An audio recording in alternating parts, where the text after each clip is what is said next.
अस्सलाम वालेकुम जी। अब हम चूँकि पहले दो वीडियोस हमने बनाई हैं, इंट्रोडक्शन पे बनाई हैं, उसके बाद हम लैंग्वेज का रोल देखा है विगोस्की की थ्योरी में। अब इसका मोस्ट इम्पॉर्टेंट जो पार्ट है जोन ऑफ प्रॉक्सिमल डेवलपमेंट, इसको हम देखेंगे और इसको समझेंगे, जानेंगे। और मैं उम्मीद करता हूँ, बल्कि मुझे यकीन है कि अगर आप इसको अच्छे से समझ लेंगे तो आपको दोबारा से ये समझने की ज़रूरत नहीं पड़ेगी, इसका कॉन्सेप्ट आपका क्लियर हो जाएगा। क्योंकि पहले मेरा भी कॉन्सेप्ट इसका सही से क्लियर नहीं था, मुझे भी कुछ डाउट्स थे। अब मैंने इसको अच्छे से क्लियर किया है और मैंने सोचा है कि आप लोगों के साथ भी शेयर कर दिया जाए। तो इसको समझने से पहले एक स्टोरी मैं आपको सुनाता हूँ। मेरा एक दोस्त था, उसने स्कूल बनाया था अपना एक। तो पहले उसका स्कूल मतलब कि एजुकेशन की फील्ड में उसका एक्सपीरियंस नहीं था। तो अच्छा, ये स्टोरी मैं सुनाता हूँ, इसको रिलेट करेंगे हम अपने इस जोन ऑफ प्रॉक्सिमल डेवलपमेंट से। तो इसको ध्यान से सुनिएगा। मेरा दोस्त, उसने स्कूल बनाया, वो पहले एजुकेशन के शोबे से ज़्यादा उसका कोई वास्ता नहीं पड़ा था, तो इसको एक्सपीरियंस नहीं था। अच्छा, जब उसने स्कूल बनाया तो वो ना उसको सही से मैनेज नहीं कर पा रहा था स्टार्ट में ना। तो उसको पता था कि मैं साइकोलॉजी का स्टूडेंट हूँ, मैं पढ़ाता हूँ। तो उसने मुझे कॉल की एक दिन और मुझे बोला कि मुझे थोड़ी सी ना परेशानी है, तो मेरे ना प्रॉब्लम हो रही है स्कूल में बच्चों को, एक क्लास को लेके ना। तो वो ज़रा आप आना स्कूल और देखना क्या प्रॉब्लम आ रही है। तो अच्छा, मैं चला गया जी। मैंने जाके देखा, मैंने कहा मुझे ना बताएं प्रॉब्लम क्या हो रही है। उन्होंने बताया कि टीचर जब बच्चों को समझाती है या कुछ काम करवाती है तो बच्चे पिक नहीं कर पाते। अब यहाँ पर हमें नहीं समझ आ रही कि बच्चों को मसला है या टीचर को कोई प्रॉब्लम है, हमें नहीं समझ आ रही। हालांकि बाकी स्कूलों में ऐसा कभी नहीं सुनने में आया। अच्छा, तो मैं थोड़ा थोड़ा समझ गया था। मैंने फिर बोला कि मुझे बच्चों की एज बताएं, उसके बाद मुझे टीचर की क्वालिफ़िकेशन बताएं, उसके बाद मुझे वो जो सिलेबस आप पढ़ा रहे हैं वो मुझे लेके मेरे सामने मुझे दिखाएं। अच्छा, जब वो टीचर की क्वालिफ़िकेशन भी ठीक थी, बच्चों की एज भी मैं समझ गया था कितनी है। और जब सामने सिलेबस आया ना, जब मेरे सामने सिलेबस आया तो मैंने देखा कि बच्चों की जो एज है ना, उस एज से बड़ा, उस एज से डिफ़िकल्ट सिलेबस था जो बच्चों को पढ़ाया जा रहा था या बच्चों को पढ़ाने की कोशिश की जा रही थी। मैं समझ गया कि प्रॉब्लम क्या है। मैंने उनको बताया कि आप बच्चों को जो ये जो सिलेबस पढ़ा रहे हैं, ये उनकी कॉग्निटिव डेवलपमेंट, उनकी कॉग्निटिव एबिलिटी से ज़्यादा डिफ़िकल्ट है। उनकी एबिलिटी के हिसाब से ये सिलेबस नहीं है, बल्कि डिफ़िकल्ट सिलेबस है। इसी वजह से बच्चे पिक नहीं कर पा रहे थे। ना बच्चों में प्रॉब्लम है या टीचर में, ना टीचर में प्रॉब्लम है। प्रॉब्लम आपके सिलेबस में है। आपने बच्चों को मुश्किल सिलेबस दिया हुआ है। आप सिलेबस बच्चों के लिए आसान करें, उनकी एज के हिसाब से, उनकी क्लास के हिसाब से सिलेबस को बनाएं और फिर बच्चों को पढ़ाएं, फिर ही सही आपका काम चल सकेगा। तो खैर, थोड़े दिनों बाद मुझे, उन्होंने समझ ली मेरी बात। थोड़े दिनों बाद मुझे कॉल आई और उन्होंने बोला कि जी आपकी बात ठीक थी, अब हमारे बच्चे जो हैं ठीक है, नॉर्मली वो पढ़ रहे हैं और बड़ा अच्छा जा रहा है सारा कुछ। तो इस स्टोरी को याद रखिएगा और हम इसको रिलेट करेंगे अपने इस जोन ऑफ प्रॉक्सिमल डेवलपमेंट से। तो पढ़ते हैं जी। अच्छा जी, जोन ऑफ प्रॉक्सिमल डेवलपमेंट को समझने से पहले हमने इन दो टर्म्स को समझना है। इन टर्म्स को समझ लिया तो समझ लो आपने जोन ऑफ प्रॉक्सिमल डेवलपमेंट को समझ लिया। इन टर्म्स, दो टर्म्स में ही ज़्यादा डाउट होता है। अच्छा जी, एक है एक्चुअल डेवलपमेंट, इसको समझेंगे। अबिलिटी टू लर्न और solve the problem independently is called actual development. बच्चे की उसका वो डेवलपमेंट होती है जिसके अंदर वो क्या करता है, उसमें एबिलिटी होती है लर्न करने की या प्रॉब्लम को सॉल्व करने की इंडिपेंडेंटली। बच्चे की वो एबिलिटी जिसमें वो क्या करता है, खुद से लर्न कर सकता है चीज़ों को या प्रॉब्लम को सॉल्व कर सकता है, इसको बोलेंगे एक्चुअल डेवलपमेंट। यानी कि एक्चुअली वो कितना सीख सकता है या वो कितना सीख चुका है, इस तरह समझ लें कि वो कितना पहले से सीख चुका है। इसको मजीद समझते हैं। It means how much a child is actually have learned, यानी कि वो कितना सीख चुका है, एक्चुअली वो कितना डेवलप कर चुका है। And when we assign him any task he can do it by himself. जब उस लर्निंग के हिसाब से जो वो पहले सीख चुका है, अगर हम उसको कोई टास्क असाइन करें तो वो इंडिपेंडेंटली उसको कर सके, इसको बोलेंगे एक्चुअल डेवलपमेंट। यानी कि उसकी एक्चुअली कितनी डेवलपमेंट हो चुकी है। अब उस डेवलपमेंट के अंदर रहते हुए वो खुद से लर्न करे चीज़ों को और खुद से प्रॉब्लम को सॉल्व कर सके, इसको बोलेंगे एक्चुअल डेवलपमेंट। याद रखिएगा। इसकी एक मिसाल लेते हैं एक्चुअल डेवलपमेंट की। हमने बच्चे को पहली दफ़ा प्लस के क्वेश्चन समझाए कि किस तरह से आप प्लस कर सकते हो, डिजिट्स को ऐड कर सकते हो। हमने सिंपल सा उसको 2 डिजिट ऐड करके दिखा दिए, एक ऊपर नीचे रख के उसको ऐड करके दिखा दिए। अच्छा, अब हम कुछ अरसे बाद उसको वो वाले 2 डिजिट नहीं बल्कि कोई और नए 2 डिजिट उसको दे दें तो वो खुद से उसको समझ भी जाए, लर्न भी कर ले कि ये कौन कौन से डिजिट लिखे हुए हैं और उसको सॉल्व भी कर ले। अगर तो वो सॉल्व कर लेगा तो उसकी एबिलिटी होगी खुद से लर्न करने की और सॉल्व करने की, वो कर लेगा क्योंकि हमने उसको समझा दिया कि 2 डिजिट को किस तरह से आपने ऐड करना है। ये है उसकी एक्चुअल डेवलपमेंट, कि उस डेवलपमेंट में वो जो उसकी लर्निंग हो चुकी है उसके हिसाब से अगर कोई उसको टास्क असाइन किया जाए वो खुद से लर्न कर सके या खुद से प्रॉब्लम को सॉल्व कर सके इंडिपेंडेंटली। ये इसकी एक्चुअल डेवलपमेंट है, याद रखिएगा। अच्छा, उसके बाद आ जाए potential development. Ability to learn और solve the problems with the help of others is called potential development. वो एबिलिटी जिसमें बच्चा लर्न या सॉल्व कर सकता है प्रॉब्लम्स को with the help of others, यानी कि बच्चा अकेला ना कर सके, दूसरे की हेल्प लेके वो कर सके, उसको पोटेंशियल डेवलपमेंट बोलेंगे। इसको अगर समझेंगे, ये नीचे वाली 2 लाइनें पढ़ के अगर इसको मजीद समझते हैं, it means how much a child have potential to learn the things. ये वाली चीज़ इसको फोकस करना कि have child, how much a child have potential, कि उसके अंदर कितना पोटेंशियल है सीखने का, कितनी पोटेंशियल है, कितनी एनर्जी है, किस हद तक वो सीख सकता है, even with the help of others, दूसरों की हेल्प के साथ। यानी कि ये वो वाला डेवलपमेंट होगी या वो वाला एरिया होगा या वो वाला जोन होगा जिसके अंदर रहकर वो अपने मैक्सिमम पोटेंशियल को अक्वायर कर सके, मैक्सिमम पोटेंशियल को यूज़ करते हुए दूसरे की हेल्प के साथ चीज़ों को लर्न कर सके। इसको पोटेंशियल डेवलपमेंट बोलेंगे। हम अगर सिंपल अल्फाज में बोलें कि बच्चे में कितना पोटेंशियल है यार, कहाँ तक ये जा सकता है किसी की हेल्प लेके। अच्छा, वो जो पोटेंशियल होगा किसी की हेल्प लेके जो वो चीज़ों को अचीव कर रहा होगा, लर्न कर रहा होगा, वो उसका पोटेंशियल, वो उसकी पोटेंशियल डेवलपमेंट होगी।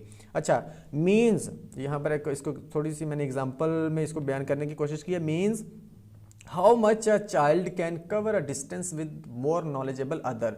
ये यहाँ पर है कि कितना वो डिस्टेंस कवर कर सकता है अपने से ज़्यादा नॉलेज वाले के साथ, यानी कि टीचर के साथ रहते हुए वो कितना सीख सकता है मैक्सिमम। एक ख़ास अगर बच्चा, अगर फर्ज करो 1 क्लास का है, तो वो टीचर की मदद से किस हद तक या कितनी डिफ़िकल्ट प्रॉब्लम को सीख सकता है या समझ सकता है या सॉल्व कर सकता है। अकेले तो वो कर ही सकता है ना, वो एक्चुअल डेवलपमेंट तो उसकी हो गई, लेकिन वो उसमें कितना पोटेंशियल है कि वो किस हद तक चीज़ों को सीख सकता है टीचर की हेल्प के साथ। मैं एग्जांपल देता हूँ। फॉर एग्जांपल हमारे पास 1 क्लास का बच्चा है, अब उसका पोटेंशियल है कि वो 2 डिजिट क्वेश्चन कर सकता है। लेट्स सपोज कि वो 2 डिजिट क्वेश्चन कर सकता है टीचर की मदद से। खुद से तो वो 1 डिजिट वाला क्वेश्चन कर सकता है ना। अब वो खुद टीचर अगर उसको समझाए तो वो 2 डिजिट या 4 डिजिट वाला क्वेश्चन भी सॉल्व कर सकता है टीचर की मदद से। अकेला नहीं कर सकेगा, 4 डिजिट वाला वो क्वेश्चन टीचर की मदद से हल करेगा। अच्छा, अगर अब इसको थोड़ा सा और ऊपर लेके जाना चाहें हम और उसको 6 डिजिट या 8 डिजिट वाला, या ऐसा बोलें हम उसको डिवीजन का कोई मुश्किल सा क्वेश्चन दे दें, हम 5 क्लास का कोई क्वेश्चन दे दें उसको, वो क्वेश्चन जो 5 क्लास के बच्चे करते हैं, तो 1 क्लास का बच्चा इवन टीचर की हेल्प के साथ भी वो नहीं कर पाएगा, इवन वो टीचर की हेल्प के साथ भी नहीं कर पाएगा। यानी कि अब यहाँ पर ये समझना है हमने कि टीचर के साथ रहते हुए उसके अंदर कितना पोटेंशियल है कि वो चीज़ों को गेन कर सकता है, चीज़ों को सीख सकता है या प्रॉब्लम को सॉल्व कर सकता है। वो उसकी पोटेंशियल डेवलपमेंट होगी, वो उसका मैक्सिमम पोटेंशियल होगा। हमने ये देखना है कि वो टीचर के साथ कितनी दूर तक जा सकता है। याद रखिएगा, ये इसको समझ लिया तो आपको zone of proximal development automatically आ जाएगा। ठीक है जी, ये 2 actual development ability to learn independently और potential development ability to learn dependently, दूसरे की हेल्प के साथ जो सीख सकता है। अच्छा जी, अब आते हैं उस स्टोरी की जानब जो मैंने आपको सुनाई थी। अब वो बच्चे जो थे ना, बच्चों की जो कॉग्निटिव एबिलिटी थी वो थी 1 क्लास की। अब उनको सिलेबस पढ़ाया जा रहा था 4 क्लास का। मैंने उनको बताया जी आप बच्चों को सिलेबस 4 क्लास का पढ़ा रहे हैं, इनकी एबिलिटी 1 क्लास वाली है, तो आप इनको सिलेबस 1 क्लास वाला पढ़ाएं। अब वहाँ पर क्या था, उनकी जो एक्चुअल डेवलपमेंट वो थी कि वो जो खुद से सीख सकते थे, वो जो उन्होंने नर्सरी में, प्रेप में या प्ले ग्रुप में जितना भी सीख लिया वो उतना ही कर सकते थे। अब 1 क्लास में क्या, जब वो आए तो उनको टीचर्स ने लेके जाना था उनकी एबिलिटी के हिसाब से, उनको टीचर्स ने लेके चलना था, सिखाना था, प्रॉब्लम सॉल्विंग या लर्निंग करवानी थी उनकी पोटेंशियल के हिसाब से। अच्छा, उस वक्त जितना बच्चे वो सीख सकते थे ना, जितना टीचर की हेल्प के साथ सीख सकते थे, वो उनका पोटेंशियल था। जब बच्चों के बस से बाहर हो गया तो वो रिस्पॉन्स करना ही बंद हो गया, बच्चों को समझ आना ही बंद हो गया। फिर टीचर ने शिकायत की जी बच्चों को समझ नहीं आ रहा, फिर वो स्कूल के मालिक ने मेरे से रब्ता किया जी बच्चों को समझ नहीं आ रहा। समझ क्या है जी, उनका पोटेंशियल ही नहीं है वो जो आप उनको सिखाना चाह रहे हो। तो ये वाली एग्जाम्पल यहाँ पर भी हमने इसको रिलेट कर दिया, अब इसको आगे भी रिलेट करेंगे। अच्छा, zone means area, proximal means near, यानी कि how much a child near to his development area where he can gain maximum development. ये वो वाला एरिया होता है जहाँ पर बच्चा अपनी मैक्सिमम डेवलपमेंट गेन कर सकता है या मैक्सिमम डेवलपमेंट उसकी हो सकती है। इसको जोन ऑफ प्रॉक्सिमल डेवलपमेंट बोलते हैं, उस एरिया के नज़दीक जहाँ पर उसकी मैक्सिमम डेवलपमेंट हो सकती है। विगोस्की डेफिनेशन ऑफ ZPD, ये विगोस्की की डेफिनेशन जो यहाँ पर दी गई, the distance between the actual development level as determined by independent problem solving, जो हमने ऊपर पढ़ लिया, and the level of potential development as determined through problem solving under the adult guidance, यानी कि गाइडेंस के साथ या हेल्प के साथ, और in collaboration with more capable peers, यानी कि खुद से जिसका मोर नॉलेजेबल अदर की बात हो रही है, जो आपका सीनियर होगा या आपसे ज़्यादा नॉलेज रखने वाला होगा वो सिखा सके। तो उन दोनों के दरमियान में इंडिपेंडेंटली बच्चा जो कर सकता है और जो डिपेंडेंटली बच्चा कर सकता है, उन दोनों का दरमियान वाला जो गैप होता है या वो जो डिस्टेंस होता है, उस सारे को जोन ऑफ प्रॉक्सिमल डेवलपमेंट बोला जाता है। अब आ जाते हैं जी जोन ऑफ प्रॉक्सिमल डेवलपमेंट। यहाँ पर समझ लीजिएगा, ये आखिरी इसका स्टेप है, उसके बाद आपको इंशाल्लाह इसकी समझ आ जाएगी।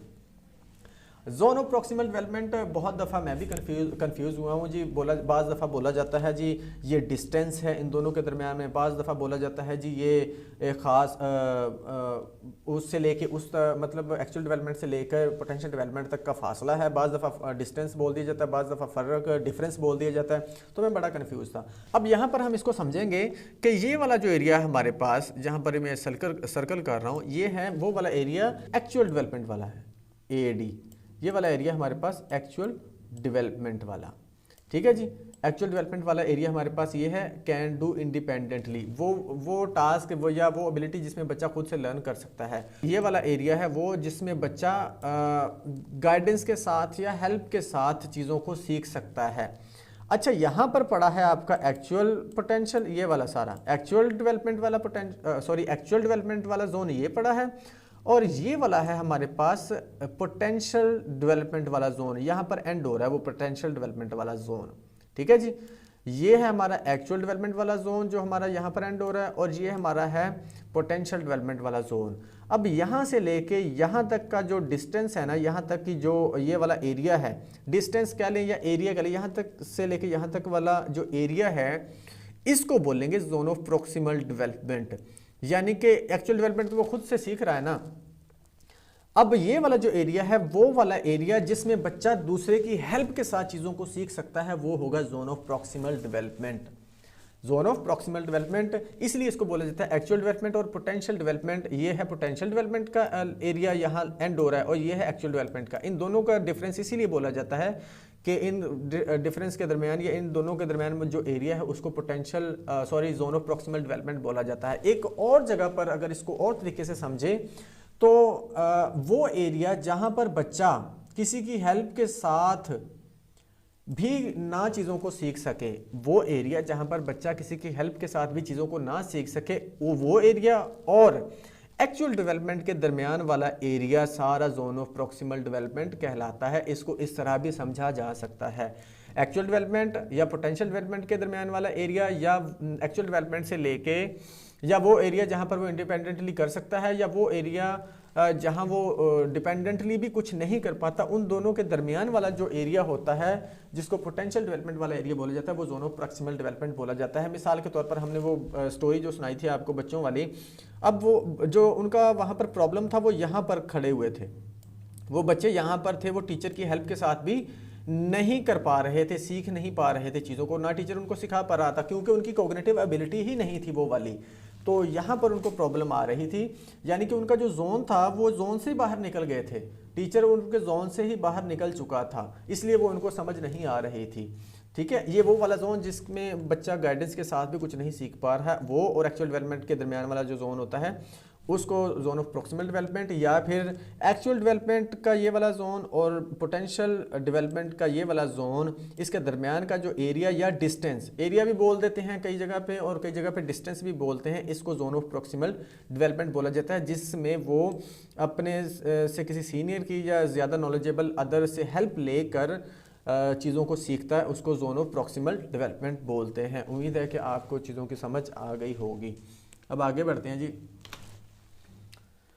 जोन ऑफ प्रॉक्सिमल डेवलपमेंट ये हमने देख लिया है इसकी डेफिनेशन। उसके बाद स्कैफोल्डिंग, इसकी एक और इंपॉर्टेंट टर्म होती है, process by which an expert when instruction are novice, novice होता है नए सीखने वाला, responds contingently to the novice behaviour in a learning situation so that the novice gradually increases his और her understanding of a problem.